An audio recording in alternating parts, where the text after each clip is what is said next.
L'ambition affichée en début de saison était claire, accrocher les playoffs et jouer la montée en N1. Malgré de gros efforts de recrutement et un début d'exercice dans les clous, le Stade Lorient Basketball va finalement passer loin de son objectif en échouant à la troisième place à l'issue de la saison régulière. Battu dès l'entame de championnat à Kervarik par Caen, les sépistes mesuraient déjà la difficulté de la tâche qui les attendait. Après 3 défaites contre 10 succès, le CEP vire tout de même en troisième position à mi-saison, et ce malgré la grave blessure dès le mois d'octobre de Steve Borval, une de ses recrues, remplacée par l'ailier fort espagnol Adrian Garcia. Malheureusement, le retard pris à l'allumage ne sera jamais comblé lors d'une phase retour qui débute par une défaite contre Caen, là encore.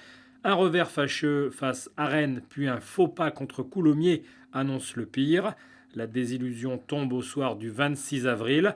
Sur son parquet face à Berck, le CEP doit largement s'imposer face à son concurrent direct de la Côte d'Opale pour disputer les playoffs.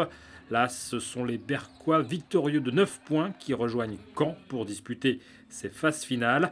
Après 19 victoires et 7 défaites cette saison, le CEP rate donc son objectif. Maigre consolation, mais elle révèle l'ampleur de la tâche à accomplir.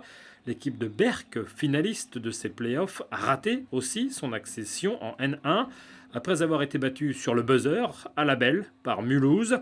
Lorient et Berck pourraient s'affronter de nouveau dans la même poule la saison prochaine, au même titre que Caen, Rennes, Brest, Vitry ou encore Calais et Dunkerque. L'objectif N1 ne sera donc pas plus aisé à remplir la saison prochaine, à moins d'un énorme effort de recrutement.